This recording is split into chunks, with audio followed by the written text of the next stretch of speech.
Welcome, everybody. We got a particularly full house tonight, so let's give everybody 1 to 2 minutes to get comfortable here, but I don't want to go much beyond that because we got a lot to talk about tonight. Big topic, important topic, and I'm glad that so many of you were felt compelled to be with us tonight, because you class 2024 families, assuming that's most of you that are tuned in here. I'm sure we have a variety, which we'll ask you for in a second here, but you class 2024 folks specifically are the guinea pigs in a lot of ways with all these really kind of sweeping changes. So I think this is a great starting point for you. Get educated. What can you control? What can you not control?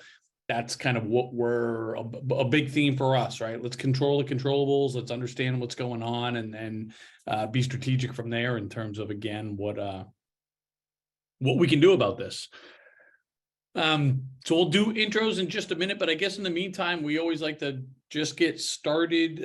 Tell us where you are in the country, where you're checking in from. We're usually very diverse geographically. Put that in the chat. Let me make sure I get the chat. I'm doing it. Yeah. Okay. New Jersey, woohoo! Jersey, Texas, New York, Connecticut, Alabama, Ohio, everywhere. Portland. So I'm Melbourne there. So, well, as promised, Peggy, and as typically, very, very well represented geographically here, which is always pretty cool, fun for us. Right? Cool. I saw one of my Boston people here. And if you would just kind of confirm our suspicions here, are we class 2024, families of class 2024, parents, students, class 2024, or where are we at? So yeah, that's what we're seeing. Mostly right? 24. There's a couple 25s in there. Couple go-getters. I think I saw 123 in there. Yeah. And this is relevant for you class 2023 families, because it's going to be changing next year. You went in under one premise, but really we're not. I think it's going to be the exception rather than the rule in terms of people being grandfathered in, and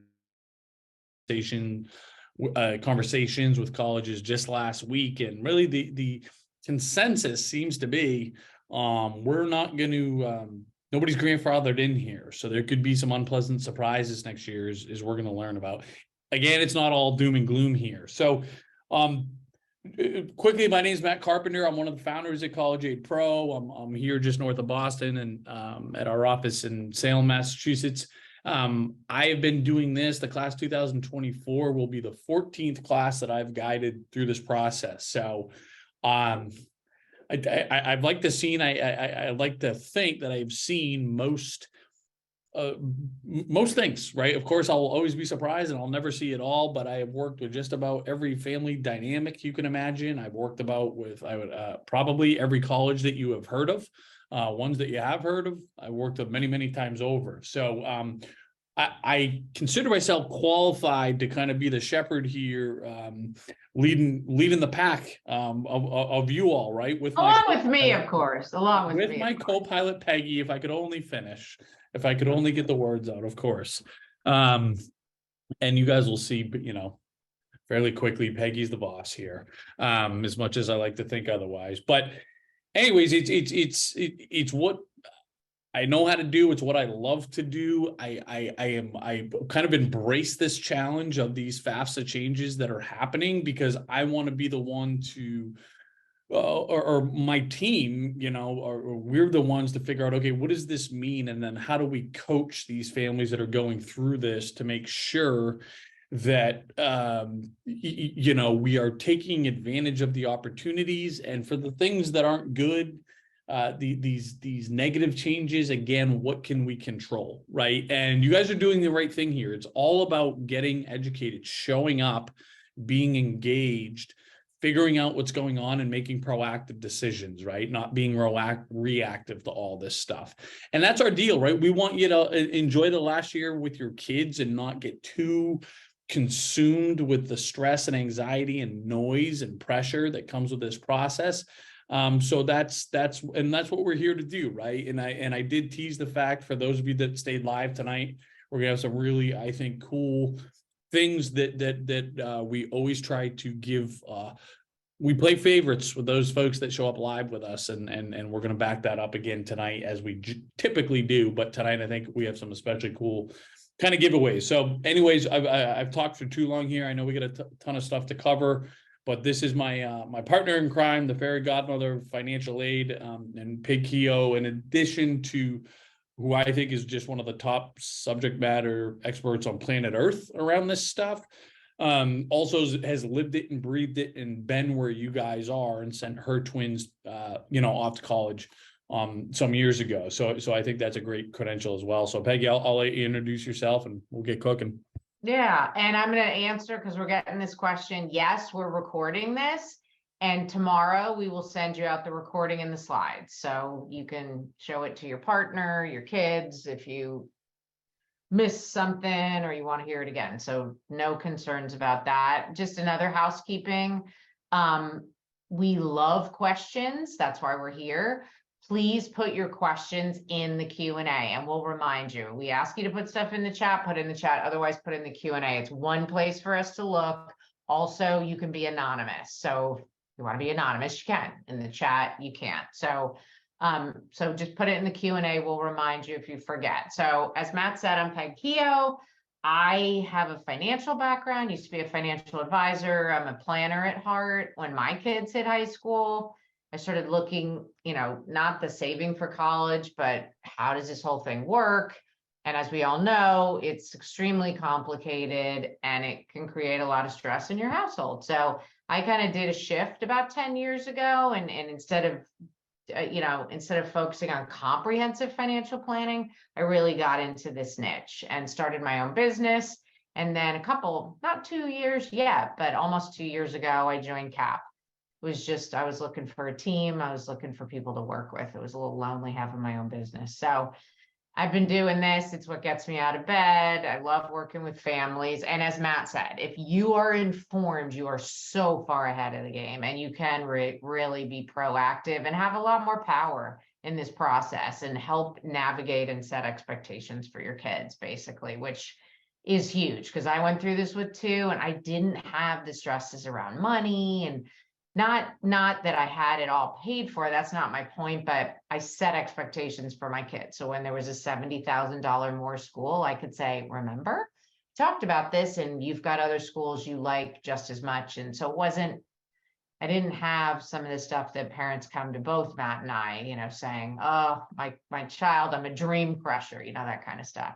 That's what we're trying to help you avoid, all that angst with your kids, because this is your last year, right? And then they go on to a new chapter. So you want to enjoy it. So, okay. So let's get going here. So this, if we're College Aid Pro, we didn't really get into this. Matt's one of the co-founders. This truly is our mission, to end the student debt crisis by empowering you to shop smarter for college. And all that means is getting you educated so you understand how financial aid works, but even more importantly, you understand where you fit. And it might be different if you have twins like I do. It was different for my daughter versus my son because they were different kids, right? So that's that. There we are, the happy couple. And you should have gotten an email this morning encouraging you to set up your free CAP account, my CAP account. So if you haven't done that, the URL's right here and Matt will pop it in the chat. We strongly encourage you to do that because you will actually be seeing yourself in real time. And later toward the end of the webinar, Matt's going to go in there and it'll help you get oriented. But it's just really nice for you to see, we're going to teach you about all these changes and how it could affect your affordability and what the colleges think you can afford, and then you can actually see it. So it's pretty... And Peg, just real quick, we're getting a couple of repeat questions. One of them are around divorce and separated families. We're going to hover over this and make sure you guys are crystal clear on how this is going to work. And specifically and obviously what the new change is, because that's on the short list of significant changes. So I promise we are going to cover that in full, and we're going to and we also got a bunch of questions on how do I figure out how much financial aid I'm eligible for. I heard private schools are more affordable than public schools in some cases.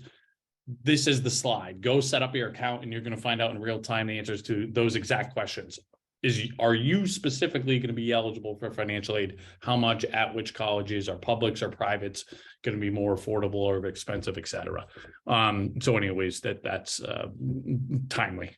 I'll get out of here. Yeah, so definitely just pop in there. It's pretty easy to set it up. So let's talk through this. So the FAFSA Simplification Act that was passed at the end of 2020, it is a couple things have already taken effect, but there's small things that didn't really affect much.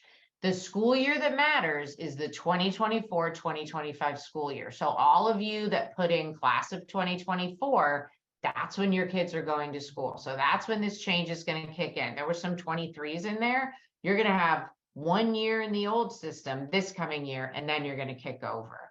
All these changes and the FAFSA are going to go live in December. That's a one-off, one-time change because of all the changes that they're trying to get into basically the new FAFSA. So they needed a little bit of extra time. Usually it goes live October 1. This year it's going to be December. We're hoping it's pretty close to December 1, but we don't know yet. So stay tuned and we will definitely keep you posted. So this is basically for the class of 2024. I saw 2025s in the chat.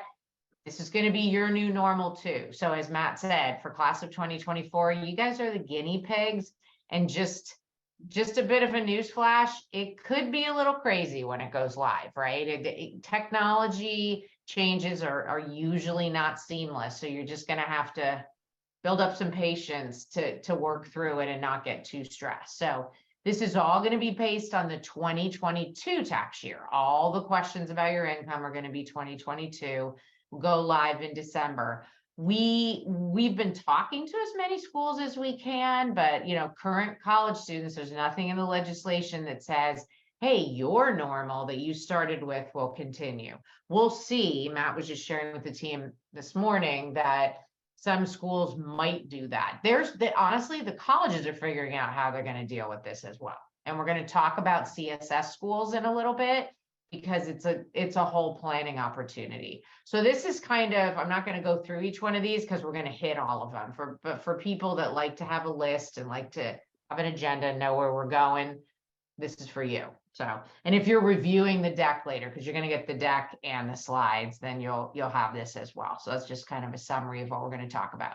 So there is a terminology change. So if you've been reading, you've seen, expected family contribution, EFC. Basically, that's going to be known as the Student Aid Index, SAI. The calculation to get the SAI is a little different. We're going to talk about some of the biggest changes to that. But what it is the same. It's the amount of money the colleges are going to think you can afford to pay for 1 year of school. It's just a terminology change to try and make it clearer what it means for families, really. So it's not a big deal. One of the changes with the SAI is up till now, you could have a 0. Now you can actually have a negative number if you have certain financial situations in your family. So that's a positive because you can potentially get more aid. The one best thing about this bill is that for low income people, it's really going to help low income people, which is a great thing and makes me sleep much better at night. Some of the other changes are not so good, but and that negative SAI is an example of that. And then the allowances, I don't want to get too far in the weeds in some of this stuff. We're going to give you the deck because we're going to overwhelm. We really want to focus on the stuff that's the biggest, that's probably going to impact most of you. And then you've got the deck for background.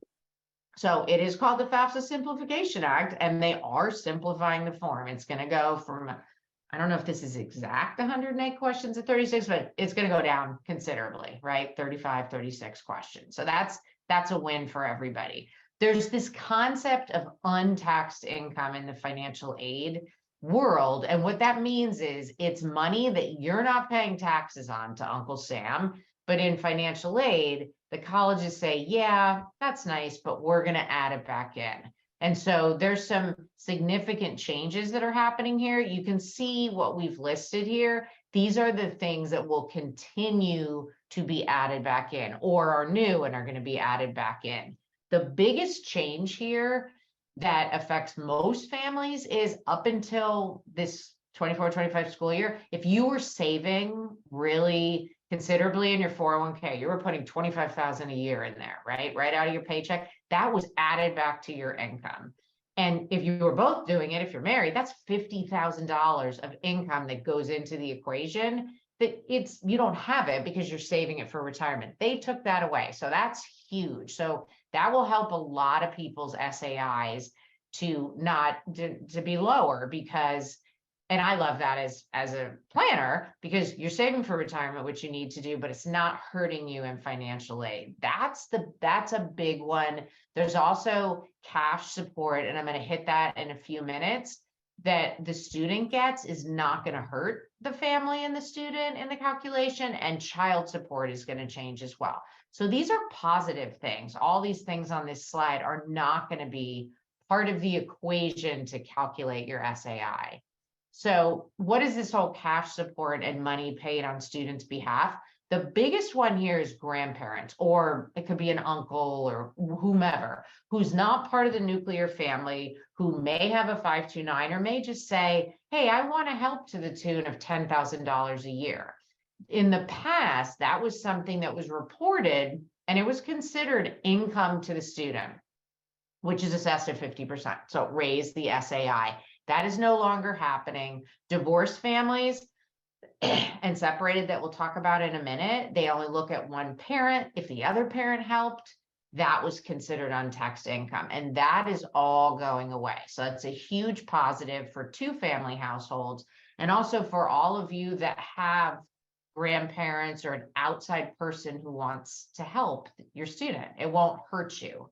You won't lose financial aid because of it. So let's talk about child support. Up until now, whoever receives the child support, the parent that's receiving it, that was considered income, which you can see here is assessed up to 47%. So pretty high. Whereas starting with all these changes, that's going to be considered an asset like checking and savings. And that's assessed up to 5.64%. So obviously that's a great change. That's going to lower SAIs for people that are getting sizable child support. And then we have an example right there that kind of shows you that. So that's a win for two household families anytime child support is in the mix there.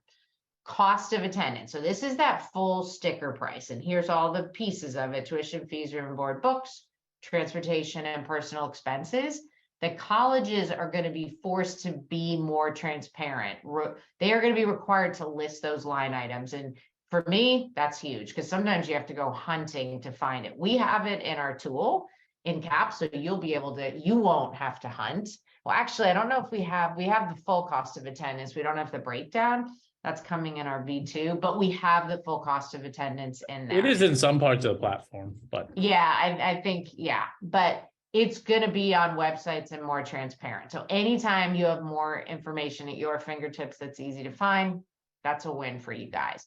There's two allowances. I'm not going to dig into this. You're going to get the slide, but the income protection allowance, the takeaway is it's going up considerably. You know, you can see here 7,000 up to 94. That just means you have a certain amount of income. They take that off before they start assessing. It is going up. So that's a good thing. It's not quadrupling, but it's going up.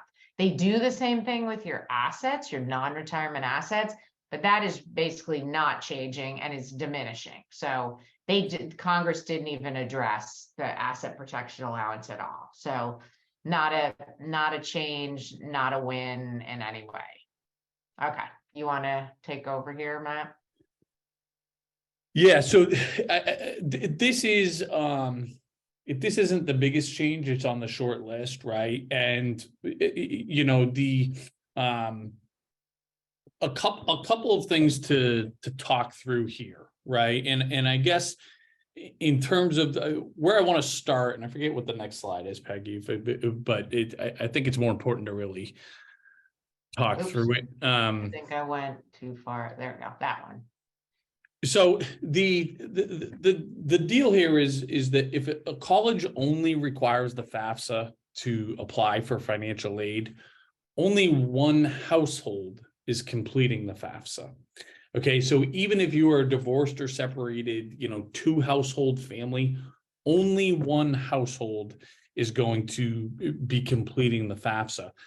And it's both parents that are in that household. So obviously we're starting biological parent or primary parent, right?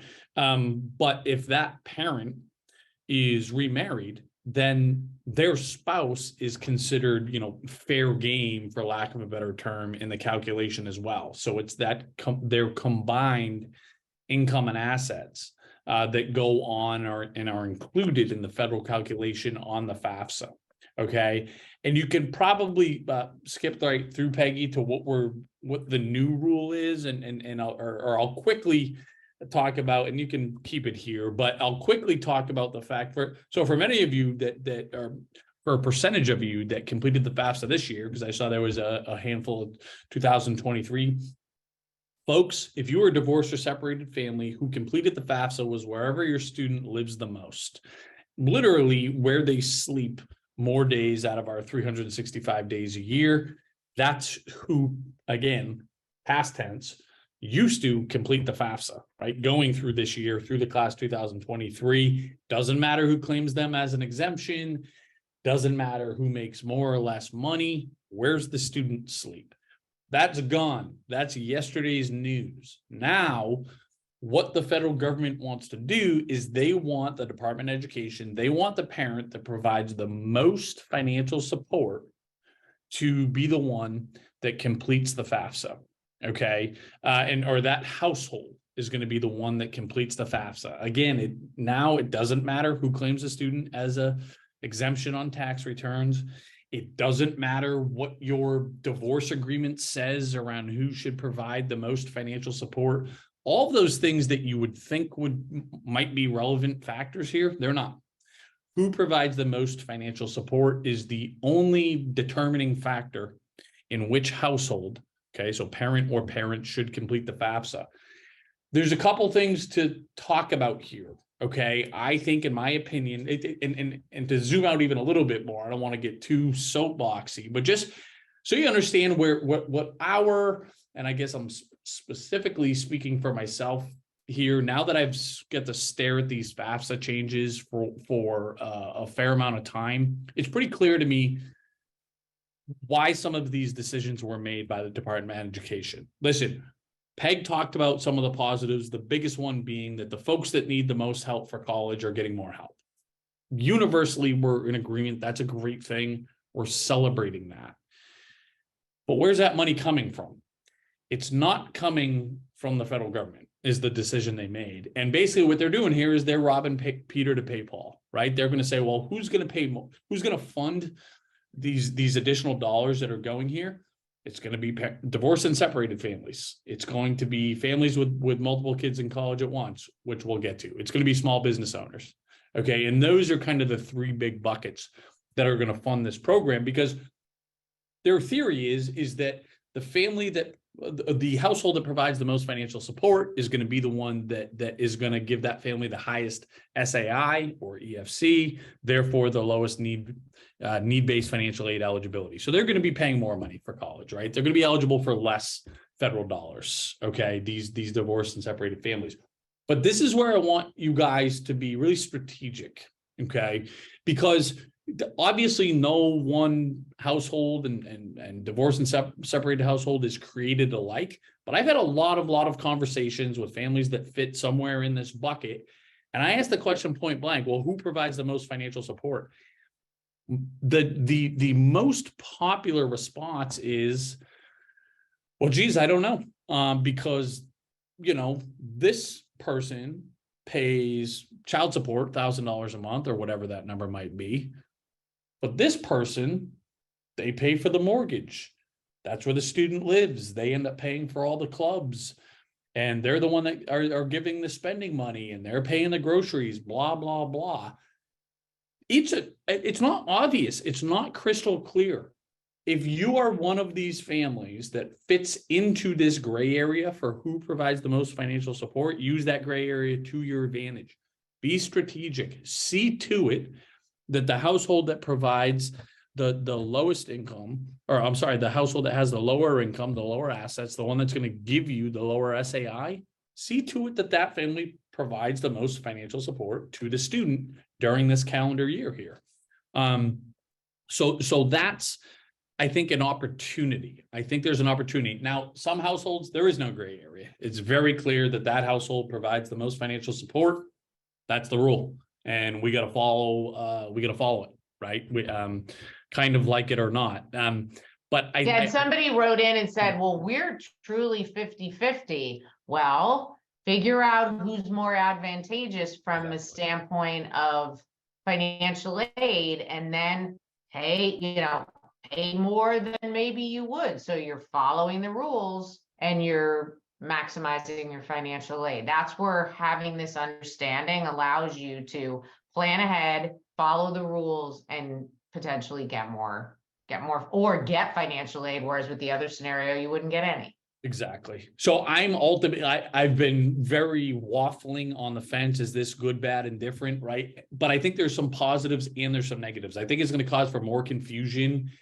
I think it's going to be harder, especially for families that don't, it's not really an amicable situation, right? I think this can just add some more tension to that already challenging situation here. But I also think there's opportunities for families that are smart to take advantage of this. And so that's what we want to make sure that you're doing. So hopefully that's pretty clear there. Obviously, lots to talk about with this dynamic, and we are always coaching on it, but hopefully that sets the foundation at least. So you can see it here. Well, I guess, did I go through? No. Is this okay. Which parents? Okay, and this is just, but this is what's throwing me off. It's the multiple student. Yeah, so this is leading into that one. Got it. I mean, so, and if you want, you can probably go to the next one, and then we can maybe go back to this to. You want this one up? Well, I mean, listen. Here's the headline, guys. Because it doesn't really matter what's up there, and this is actually a great one to be up there, but. Right now, currently, right, 2023, class 2023, if you have more than one student in college, right, and that could be like Peg, you got twins that you're sending to college, or it could be that they're 2 years apart, but they're overlapping for a couple of years.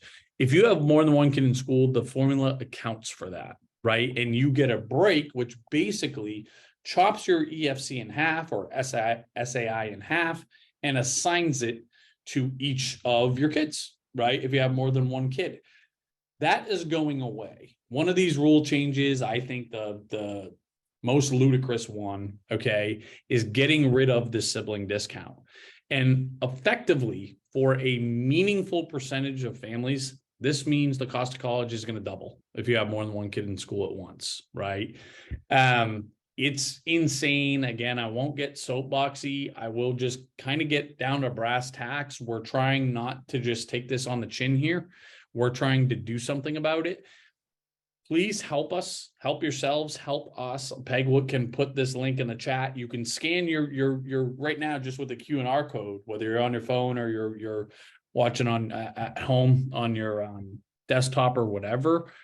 Scan this QR code. Please sign this petition. Please share it if you're willing to, because we're trying to stop this change from going through. There's a few things we want to stop, but this is what we're leading with. This is kind of our headline. We've made a lot of efforts to get in front of the powers that be, right, on Capitol Hill here to specifically prevent this from going through. And they're basically like, we can't listen to you until you have 100,000 signatures. And we're like at 67 or something like that. So we're making a real dent towards that goal, but we're running out of time as well. Please sign it. Please share it. But also just know that this is happening at least at schools that use the federal methodology. And as we start talking here about CSS Profile schools and the institutional methodology, I know for most of you that's I'm speaking gibberish right now. I promise we'll unpack it as we carry on tonight. It's not going to be at every college, right? But it's going to be at most colleges.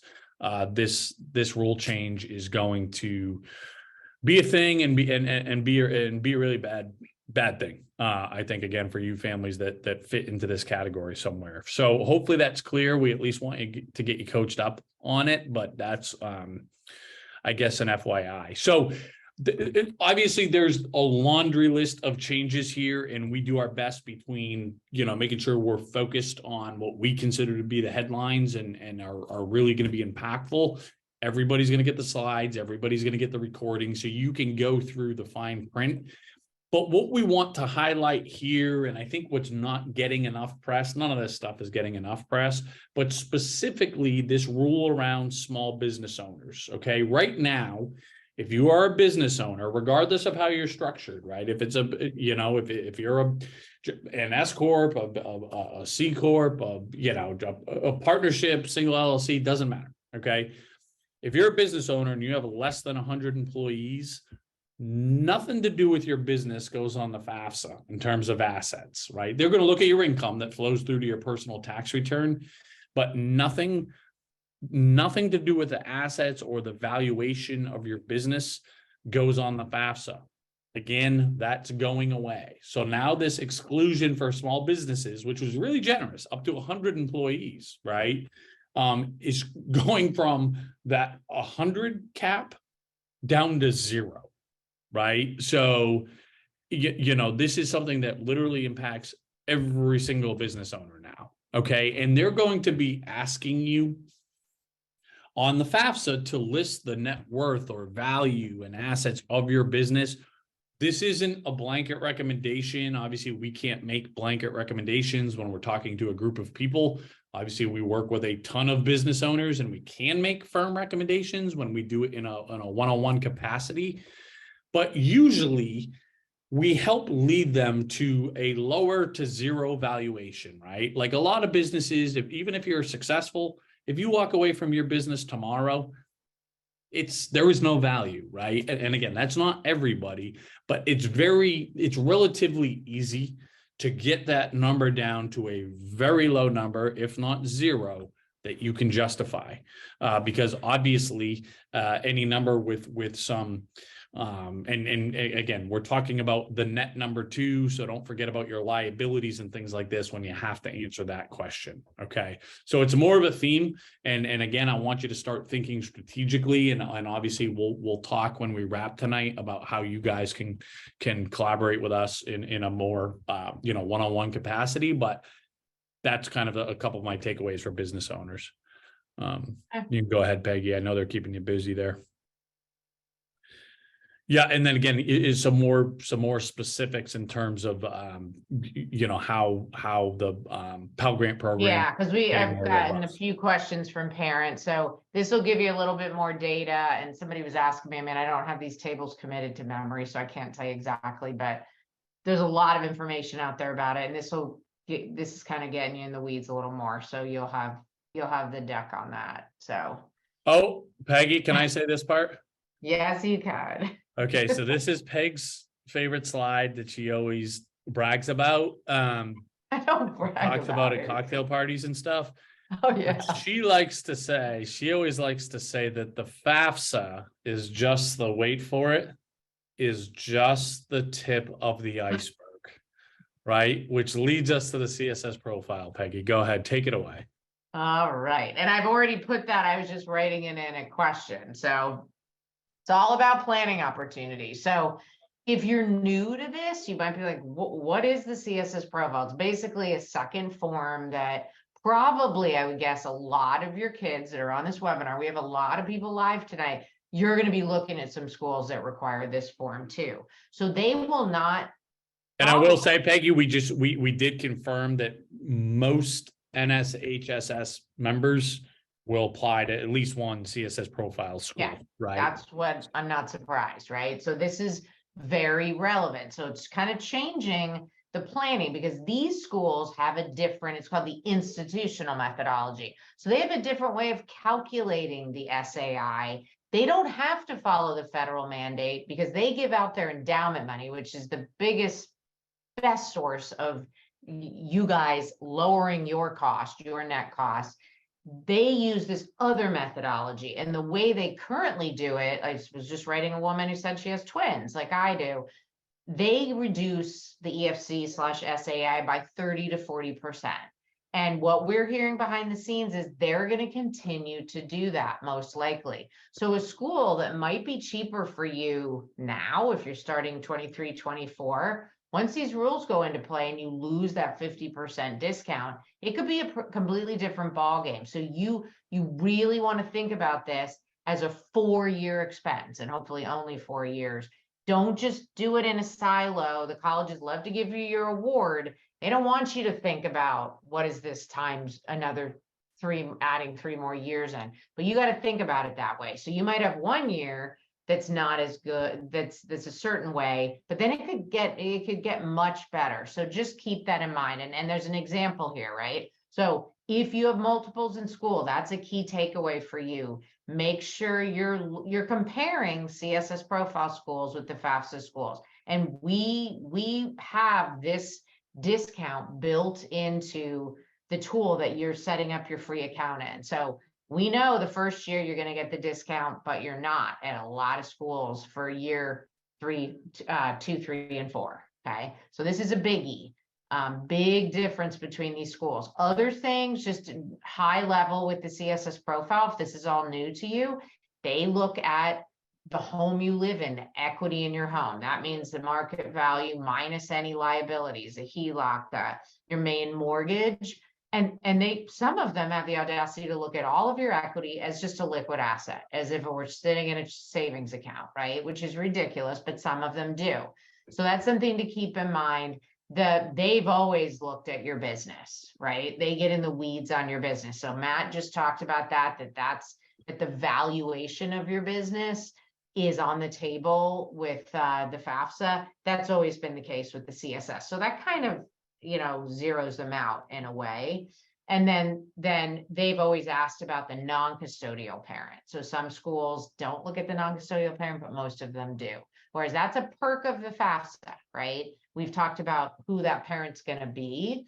But just keep all of this in mind. And in our tool, we built in how they look at home equity as well. So all of this, yeah, go ahead, Matt. Well, just to hover over this for a second here in terms of because a lot of questions we did get around, well, what's CSS Profile going to do? And what are particular colleges going to do with the sibling rule specifically, for example, or the divorce rule, for example? How's that going to be verified, right? And we have interesting, I think, unique access to what happens at colleges in real time, right? Number one, a lot of directors of financial aid at colleges currently work as a part of our team. These are folks that you can meet with, and this is part of their, I guess you could call it side hustle, that they work with us, right? And a couple of those schools like Harvard and MIT, right? That's Josh and Ryan as a part of our team. They're not changing anything, right? Because they don't need to. They're still going to have the sibling discount. They're still going to meet financial aid the same way. But that's Harvard and MIT. Not every college has those resources. And obviously those are the outliers, right? Whereas, it was kind of interesting to see. I gave a presentation in person up at a small college in Maine here called the University of New England last Friday, and it was a big room full of people. It was packed, and 75% of the attendees were colleges, right? Admissions and financial aid counselors. 25% were high school guidance counselors. They're still learning the rules, right? Much less making decisions in terms of how it's going to actually play out at their colleges. So, and we had some great conversations, some great dialogue, where they were talking about, here's the conversations we're having at our schools. But the short answer is, I would say today, knowing that a lot of you guys have to take this with a grain of salt a little bit, because not every college has made a decision, but schools that use the federal methodology, we have to assume they're going to follow suit with what the federal government is doing. Even if they're a private school, the sibling rule is gone. They're going to follow suit with again, the Department of Education. The most, name brandy private schools that use the institutional methodology, again, Harvard, MIT, Stanford, Yale, Northwestern, these types of schools, right? They're going to continue to do business as they have done business, right, in years past. Really not a noticeable shift. who we're really waiting on are kind of these in-between colleges that are not the Harvards of the world, but I can pick on my alma mater here. It's, I went to a little college called Stonehill College in the Boston area, nice little private school. But these types of schools haven't decided yet, are we going to follow the Harvard way, or are we going to follow these other private colleges way that use the institutional methodology? So they're really kind of still at a standoff, which is a good theme to keep in mind, guys, because and it's the answer that we give more than any other answer, because it's true, is it depends on the college. It depends on the college. It depends on the college. But also know, guys, we are dialed into what's happening here. We are making updates on the platform in real time as that information comes in. So again, talk to other colleges or talk to us, and talk to us would be my recommendation. Yeah, and some of this, it's fluid. I'm answering people and they're like, well, what about early decision and early action applications? What they're telling us is full steam ahead. They want those apps to come in from your kids. They're going to keep those deadlines, and some of them might start leveraging the CSS profile because it will be available. The CSS profile goes live October 1 and usually late September. So, they're kind of figuring this out and how they're going to do it. So as Matt said, stay tuned, and you're in our community now since you were on this webinar. We're going to keep you posted. I'm answering some questions around the basics of financial aid. We'll do what we have I forgot we call it, how financial aid and scholarships work. Jump on that webinar, because we'll get in the weeds on what does an SAI actually mean. Tonight, we're really trying to focus on this act, but we've got all of that available for you. And we'll talk about that at the end, how we can support you in our free resources and our paid resources. So it's just all, there's just always change in this world of financial aid. Matt and I have been doing this long enough that just, this one's a little bit harder because it's changing the whole timeline of things. But as I said before, here's an example of 4 schools that don't use home equity. That could be a game changer for your family because you're sitting on $2 million of home equity, right? And a school that doesn't look at it like Stanford or UVA or Whitman, which is in Eastern Washington, close, not close to me, but in my state, EFCs could be $20,000, $30,000 less. And Matt's going to pull up the platform in a bit and we'll show you. Again, this is all built in. So these are things for you to know and take into account. I referenced this before as well. Some schools that require the CSS profile have a policy that they don't look at the non-custodial parent. That could be huge. And if you notice here, UVA, they don't look at home equity or the non-custodial parent. So that could just be a win-win for certain families. Now, of course, that school has to fit for your child. Your child has to like it. It has to be a good academic and personal fit. But we're talking all about financial fit right now, right? Not that should rule the roost, but these are all planning opportunities. All right, bud, I'll let you go into, that's my cue to let you in. And guys, please we have 50 questions right now in the Q&A. 40 now. Well, now we got 50. We're 48 down, 50 to go. Yeah, so please put them in the Q&A because we can't look at both, and we're probably not going to get to all of them in the Q&A even. But yeah, we'll do our best, guys. Right? Obviously, I assure you, right? We're 48 questions down here. Whichever one of us is not talking is hammering away at the Q&A to the best of our ability here. We just won't get to every question tonight. Again, we'll talk about how to interface with us moving forward. And I promise you, we have answers to every single one of the questions that you're asking here. But okay, so anyways, this is the platform, right? This is what we've been saying. Hey, because we also got a ton of questions. Do I have to go to all these different net price calculators? How reliable are they, et cetera, et cetera? One of the value props that we have to offer is that it's a net price calculator for every school in the country all in one place, right? And it's like this, and we're very proud of our accuracy. But there's a couple of things that I want to flag, right? So after you've answered a couple of questions, this dumps you into your home dashboard here. And the first thing that we're telling you is your EFC. And to further complicate things, and you've probably heard us say this in passing, there's two different types of EFCs, right? Ignore this one because it's going away this year. That's another one, small change that's happening here. But our federal EFCs, right? This is what most public colleges and universities use as the foundation to determine your need-based financial aid eligibility. A lot of the private colleges use what's called the institutional methodology, and it's not uncommon that these are completely different. And usually two of the biggest reasons why applies to this family, right? This is a family of four that lives in my little city here, Beverly, Mass, north of Boston here. They're a two-household family, right? This family's divorced, okay?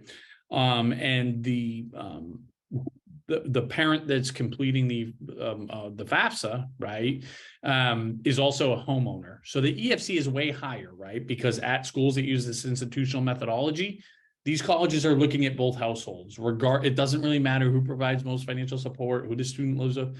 They need each parent to complete a CSS profile, right? Or they could be a school like Princeton that doesn't use a CSS profile. They have their own application, but they need it from each household. Okay. And then they're also looking at home equity to varying degrees, right? We're telling you more than you need to know here. My recommendation is leverage the technology, right? Answer a couple simple questions and let us tell you what the deal is. And what you're going to find is that it is way, usually the sticker price, the cost of colleges are irrelevant. Okay, most families, what determines their affordability or lack thereof is A, what are your EFCs, soon to be SAIs, and then what is the particular college's business model? How generous are they with need-based financial aid and or scholarships, right? Based on your kid, how much are they going to give you? Based on your financial situation, how much are they going to give you? Are they looking at both households? Are they looking at home equity, right? Again, this is very hard and confusing. And like I said, every college is different. So that's why we like to have kind of one source of truth here. Okay. And as you can see, then, and this is not a terribly wacky situation by any stretch. This is not like an outlier. You know, this family, it's actually going to be more expensive to go to the in-state state university at UMass Amherst than it is to go to Amherst College, right, with a sticker price of almost $90,000. Based on their EFC and based on how generous Amherst is in terms of meeting need-based financial aid. Okay. And again, everybody's different. We see that NYU, even though it's almost an identical sticker price, obviously another amazing institution, very competitive institution, it's double the cost of Amherst College. Why is that? Well, it's because they look at home equity as fair game and Amherst College doesn't.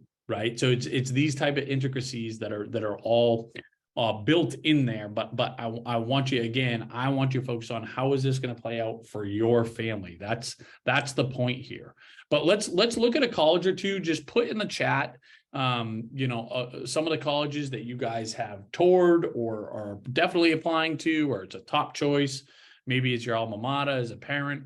Right. And let's look at a couple here. I just saw Santa Clara, that's always an interesting and popular one here, right? Where we see that we're getting this really deep discount at Santa Clara, meaningful discount. And if we want to get more, again, intel as to the why, we can drill down further. Well, here we are, we're getting this meaningful amount in need-based scholarships. And in some cases, in many cases, we could see that the student, based on the student in the school, might be eligible for a merit-based scholarship.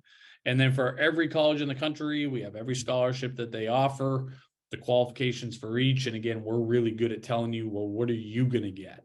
Okay. Another hint here in terms of, especially for divorced and separated families, or is, determining what methodology they use to calculate aid. And the biggest get for you being, are they going to look at both households, or are they just going to look at one household, right? Do they only require the FAFSA, or do they need the CSS profile as well? And if I click into this financial aid tab, it will give me the EFC basis, right? And this isn't a total catch-all recommendation, right? This isn't foolproof, but generally speaking, if they have an Institutional EFC basis means they're looking at both households. Actually, Santa Clara is an exception to that rule, which is ironic. Again, it's built into the calculator there. But if the EFC basis is federal, that tells us that we're very likely only looking at one household. We got a bazillion schools here, so let me look at another one here. Actually, Florida's University of South Carolina might be an interesting example. So the University of South Carolina, right, generally speaking, and I'm sure we can look at another example here, out-of-state state schools can be some of the most expensive options because they're not cheap, right? Out-of-state state schools are not cheap. They're not your grandfather's state school prices, right? And they're also, again, not typically very generous, right? But we see this family, you know, they're going to get this meaningful discount at the University of South Carolina because they got a smart kid. And they're very likely to get a meaningful merit-based scholarship that's going to bring it down to an in-state state school type of price, right? So that's very helpful to know where that might apply, again, for your kid. And just to go give another example, and this was somebody put in UCLA.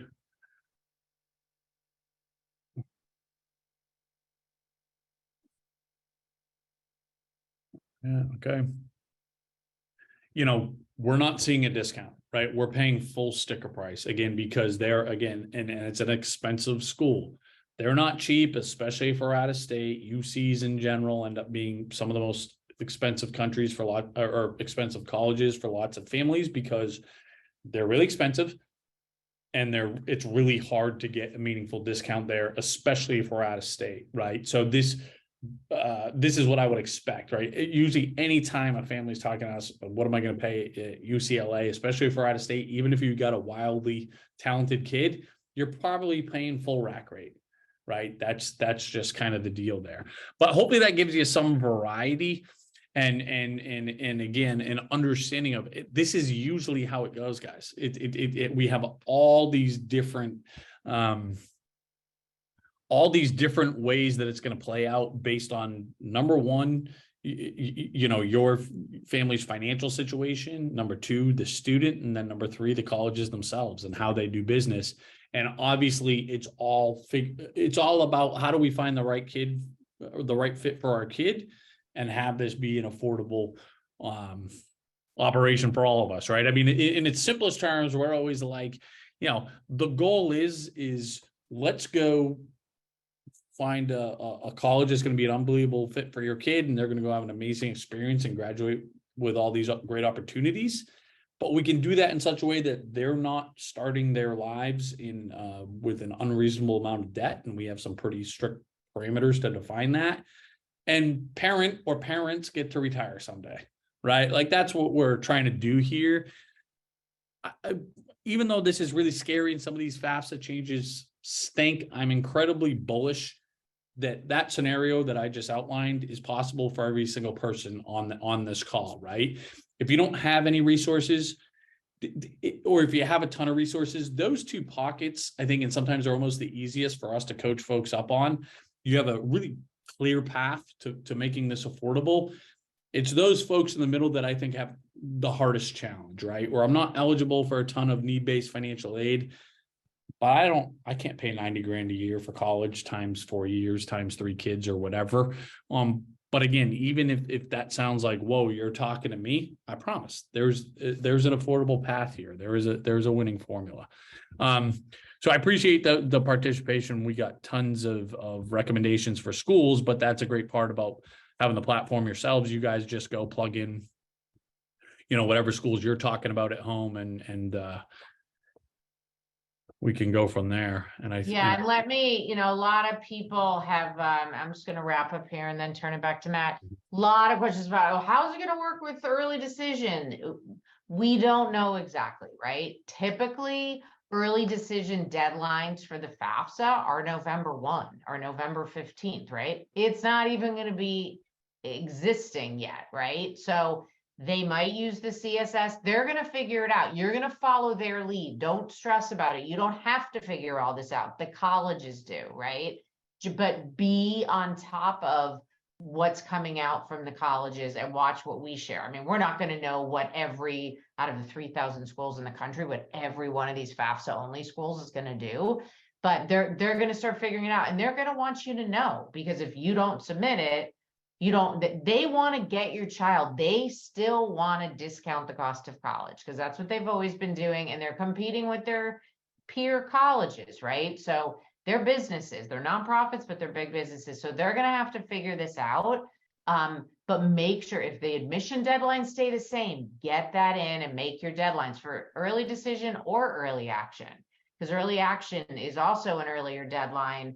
And also I'll just do a mini soapbox, because I'm looking at the time, on early decision. Make sure you know a school is affordable before you go ED. You don't want to figure that out after your child gets in, and then your child wants to go, and then you realize, uh-oh, you're signing a contract that you can afford it. So you got to do your due diligence on that. Okay, so real quick, this is just a summary, and then I'll turn it back over to Matt. The families that are most impacted by this, obviously we spent a bunch of time divorced and separated families. And then when you have multiple kids in school, and then the small business owners that the valuation was off of the table and now it's on. And that for some people, it's not going to be a big deal because you're a consultant and you don't have a value, resale value. Just depends. Everybody's different. And then low income families, there's a lot of great stuff in there that helps you, if that's you. And that's great. That's a win for all of us. Should feel good about that, in my opinion. So, okay. So I will stop my share here and turn it back to you. Yeah, and I'll grab this link here. And okay, and again, guys, love the participation. This is a great group. Keep it coming. We're going to continue to do the best we can in terms of answering your questions. Again, we're just not going to be able to get to them all, but we're not going to leave you stranded. Okay.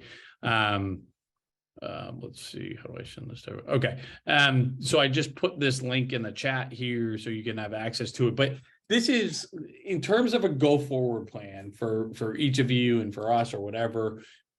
I think we've kind of honed in on kind of like 3 buckets of places. Of course, it's not perfect, that allow folks to self-identify, right? And just kind of, who you are, right? You know who you are a lot better than we do. But I think we've come up with 3 kind of broad buckets that make sense. For those of you that are DIYers and just are like incredibly hands-on and know how to get stuff done with just having enough free resources and coaching, we have you covered, right? We have a ton of free resources. We provide education throughout this whole process in real time, similar tonight, talking about everything under the sun. We have office hours every other Monday in which we're just kind of doing live grab bag stuff, right? There's generally 2 of us on every other Monday at 7:00, right? Our YouTube channel is incredibly robust. Okay, so anything you want to search there, just go like and subscribe to our YouTube channel, and you'll find, again, I think anything you can search on under the sun, you're going to get a great answer there from us. Okay. And then our Facebook group is moderated by our team, by experts, right? So that's another great place kind of to get free support, free access to us. So if this is where you belong, I think we got you covered here. The next step up is just for those of you that are like, hey, I'm in pretty good shape, but I just want somebody to gut check this thing for me. I just want to talk to somebody about about my small business and how I should value that, about who should be the parent that completes the FAFSA. I can't get that parent's information. What should I be thinking about, right? Are we on the right track in terms of schools we're applying to? We feel like we are, but we want a professional to gut check it, right? And what we can do here is that through your account, if you just upgrade your account, you'll see at the top button that I want to upgrade. If you choose the valedictorian option, you get all the bells and whistles to the platform, because in the free version, you can only put in 3 schools. You can't sort just based on who's going to give you the most financial aid and scholarships, which you can in the paid version. But you can get that, and then an hour with any one of us, and you can do this at any point over the next year for $269 if you book tonight. Because these deals that we do for our kind of live audiences, they're not great drivers for us. I'm not going to bore you with the details, but the margins aren't where the head guy like them to be, right? Our CEO doesn't like he likes to tease me and say, you can't do too many going out of business sales, right? But I know that a lot of people need help to create that urgency, and I try to help you do that now. I think a lot of people think even class 2024, like, we got time. And I would implore you to say, it is time. Like, it's officially game time. And I wish I was better at creating urgency.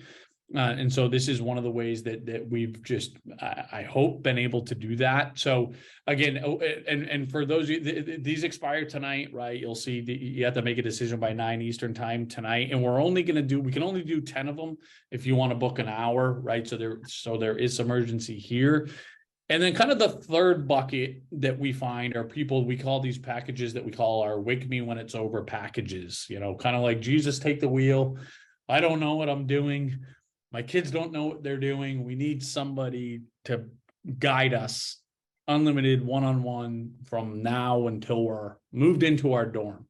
So we have packages for that experience as well. Obviously, you can see the prices here. For some people, they're just cost prohibitive. That's throw it out. You're not even considering it.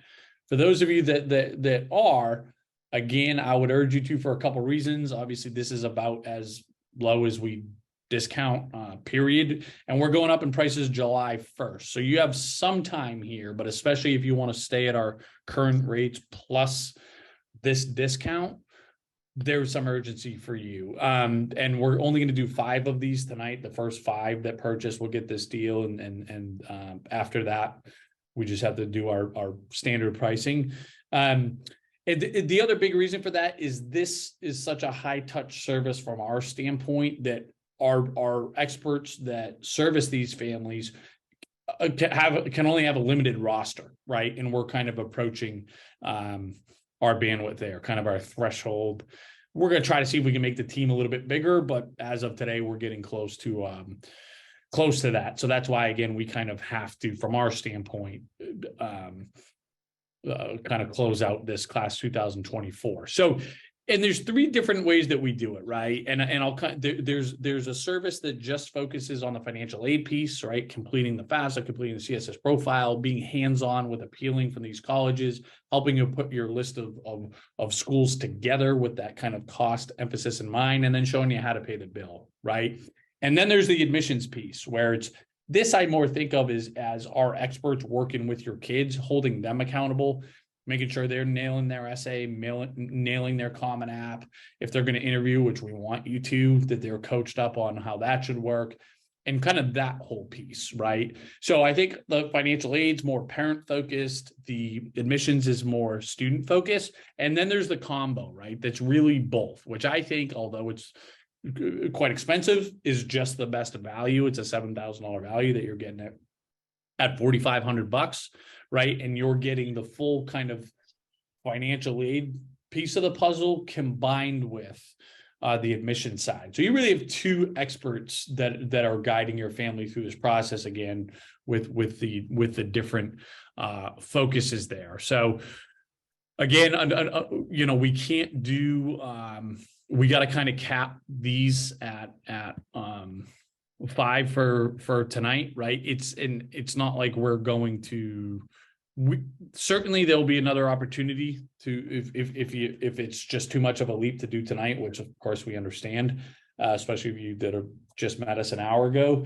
But so it's not going to fill up, next week or whatever. But the deal or whatever is for our live folks. Yeah. So the difference in the packages, again, if you just want help with financial aid, right, you're just getting an expert to guide you through that process. And these are the big kind of value props that we're delivering on here versus there's just admissions. If you're like, hey, I got the financial piece, I'm not worried about that, but we need help on the admission stuff. I want somebody to hold my kid accountable and make sure that they are going to crush that. Those are for those folks. And then we have this package deal where again, it includes the financial aid and the admissions piece, right? Obviously the last thing we're talking about, all these scary sticker prices, the last thing people want to think about is spending money. These are investments. We're very good at showing return on investments. And for incredibly expensive proposition that is sending your kid or kids to college, I think I'm biased, of course, but I think it's one of the wisest places that you can invest your money.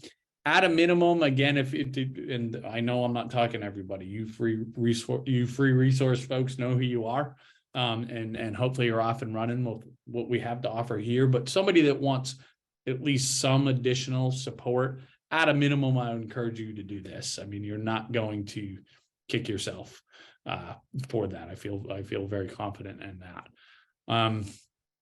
But I mean, I guess kind of my high.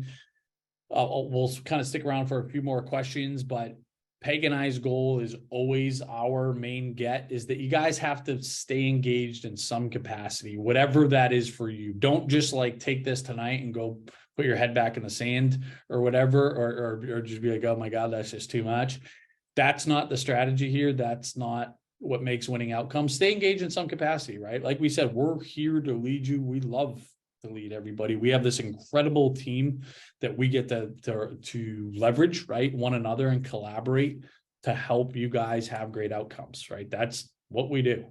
So I don't know if you got anything to add, Peg, but I would just say, kind of tagging on what you're saying and what I said at the beginning, and I really mean this parent to parent, just engage with us in some way. If it's the freebie route, great. Matt and I will sleep at night, or, we've intentionally created these different buckets at different price points based on what you can afford, honestly, and then what supports you, and then stay tied into the community. Come on our webinars. We'll be doing line by lines of these forums. We know the journey you're on, and I know it's stressful. I mean, I can, there's just so many questions that I'm madly trying to answer so I can get your questions answered so you can sleep at night. But, and I will say this coming up, I was trying to find an old answer so I could cut and paste in the tool. Please set up your account, because people are asking, how do I know if I need the CSS profile? We are providing all that information for you. So set up your account. You can go into every school and see if they're a FAFSA school or if they require the CSS profile.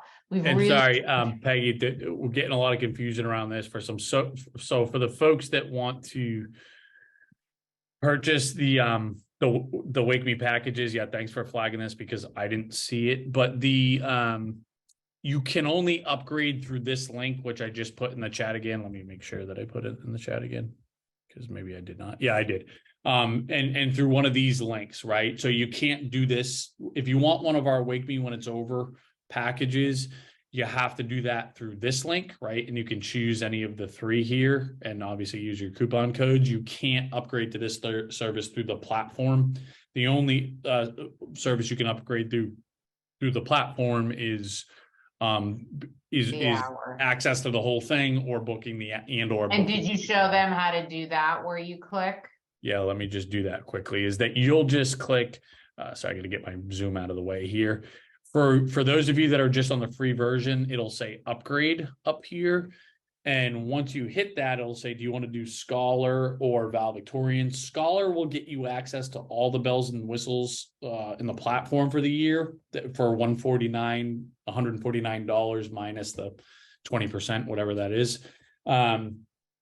But something that Peggy always says, which I think is great advice, if you think you would want to talk to an expert for an hour at any point over the next 365 days, choose the valedictorian, because you get access to the platform and then you get that meeting really half off, more than half off with the coupon code. Because and it doesn't otherwise, expire. if you just it doesn't expire, so you doesn't can expire book the meeting when you need it. So right, because otherwise, if you just go on to Scholar and you want a meeting after the fact, those are $2.99 a la carte. So hopefully that's helpful here. But yeah, if we want to do the Wake Me packages, you got to use that link that I just put in the chat, and then it'll give you information what we need from you, and the payment link and the whole deal. Yeah, and you'll get it tomorrow, but tomorrow you won't get the big discount. So definitely, Right. if you click on that in the chat, I'll just open another tab and then you've got it. So. Right. And then, yeah, I'm putting the coupon code again here, which is NSHSS 24. No, I think it's 2020. Oh, sorry, 2024. Right. Don't Right. be giving out the wrong coupon code, buddy. People You know, are I've done that more mad than at once. us. Yeah.